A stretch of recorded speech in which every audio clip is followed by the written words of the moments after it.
तुम्हारी बहन बहुत ही एहसान फरामोश निकली। देखा कैसे आज उसने आंखें फेर ली। हाँ, आप प्लीज परेशान मत।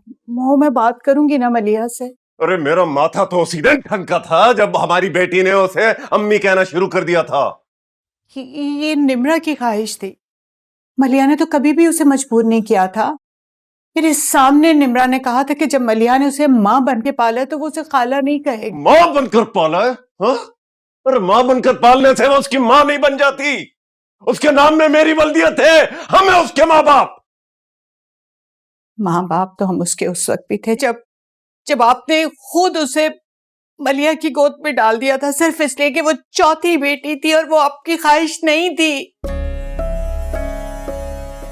हाँ? अब तुम भी दोगी मुझे ताने? मेरे खानदान में सिर्फ एक तुम ही थी जिसने बेटियों की लाइन लगा दी, लेकिन फिर भी मैंने तुम्हें बर्दाश्त कर लिया। तुम दे रही हो मुझे ताने। मैं ताने नहीं दे रही हूं, सिर्फ ये एहसास दिला रही हूं कि हमने खुद उसे अपने से दूर किया। हम उस पर जोर जबरदस्ती नहीं कर सकते। कर सकते हैं। वो हमारी बेटी है और ये बात उससे भी नहीं छुपी हुई। जैसे मैंने अपनी बाकी तीनों बेटियों के बारे में अच्छे फैसले किए हैं, मैं निम्रा के बारे में भी अच्छा सोच रहा हूं। और ये जो तुम कहती हो ना कि हमने उसको खुद से दूर किया है, गलत कहती हो। तुम्हारी बहन ने उसे हमसे दूर किया है। उसने अपनी तरह खुद सर बनाया है। आप क्यों परेशान हो रहे? मैंने कहा ना, मुझे एक मौका तो दे। मैं मलिया से करती हूँ बात। फोन पर नहीं, उसके घर जाकर उसके जहन में यह बात बिठाओ कि मेरी बेटियों की खुशी में आने वालों को मैं अपना दुश्मन समझता हूं।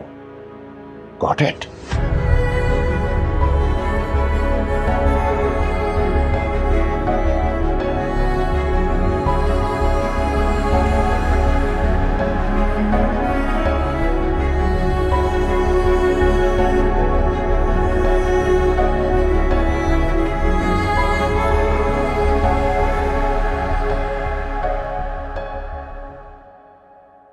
क्या कहा आपने?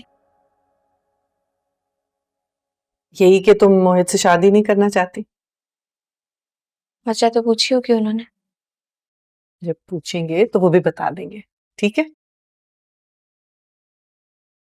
गुस्सा तो बहुत किया होगा पापा ने। हाँ, आया था, बहुत ज्यादा। वो लोग ये एक्सपेक्ट नहीं कर रहे थे। करेंगे भी कैसे? वैसे भी नाम की माँ बाप है सिर्फ। बस ये चाहते हैं कि उनके एहसानों के एवज जो वो कहें हम बस वो करते चले नहीं जाएं। बेटा, इस तरह नहीं कहते। माँ बाप है वो तुम्हारे। और ये क्या कम एहसान किया उन्होंने कि उन्होंने तुम्हें मेरी गोद में डाला? अगर तुम ना होती ना मेरी जिंदगी में तो शायद इस जिंदगी का बोझ उठाना बहुत मुश्किल हो जाता मेरे लिए। आपको पता है, अगर आप ना होती तो मुझे तो इस दुनिया का मजा ही ना चखने दिया जाता। फजूल बातें मत करो। अम्मी, आपने मेरी बात फौरन मान ली। मम्मी बाबा से जाके बात भी कर ली। एक बार भी ये नहीं कहा कि आप पहले मानी से मिलेंगी और फिर सोच के बताएंगी। इसलिए क्योंकि मुझे अपनी बेटी पे पूरा यकीन है और जिसकी मोहब्बत का एतराफ तुमने लफ्जों से नहीं आंसुओं से किया है, वो यकीनन गलत इंतखाब नहीं हो सकता। Thank you.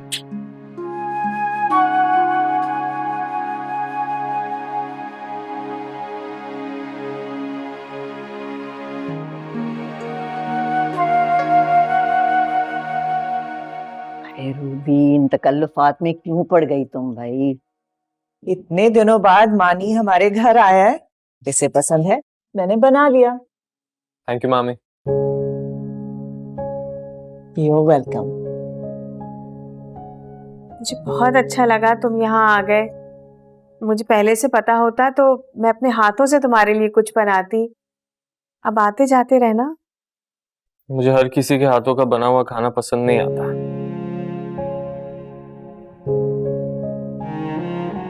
मगर मैं तो तुम्हारी माँ हूँ। पता है मानी, नवाल को तो मेरे हाथ का कुछ पसंद नहीं आता।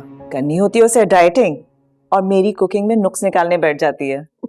पता नहीं आजकल की लड़कियों को क्या शौक है भूखा रहने का, पर यही तो वक्त है उनके खाने पीने का है। बाय द वे, नवाल नजर नहीं आ रही, कहाँ छुपी हुई है? बाहर है, मैं बुला देती हूँ। नहीं रुको बेटा, मानी तुम जाके बुला कर लाओ, तुम्हारी वजह से तो यहाँ आ नहीं रही वो। ओके।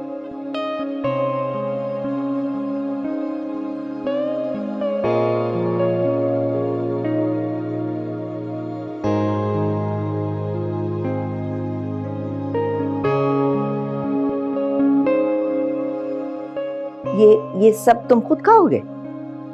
आपकी लाडली के लिए भी लेके जा रहा हूँ, क्या पता उसका मूड बन जाए।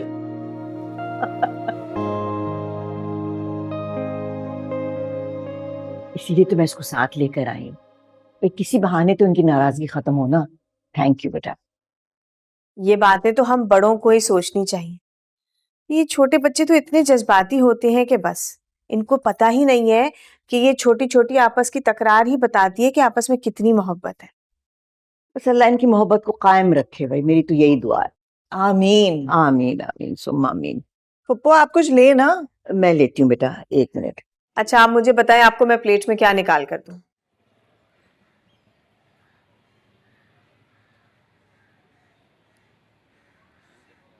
नवाल, हे, फ्रूट।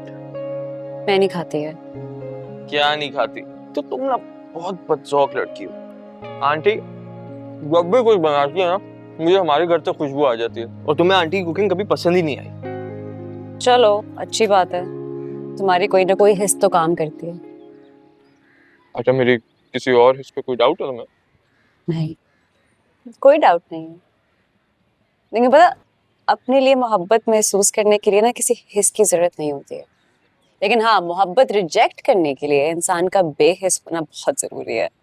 और तुम में बेहिसी ना कूट कूट के भरी हुई है। जब कोई घर आता है ना तो उसको बातें नहीं सुनाते।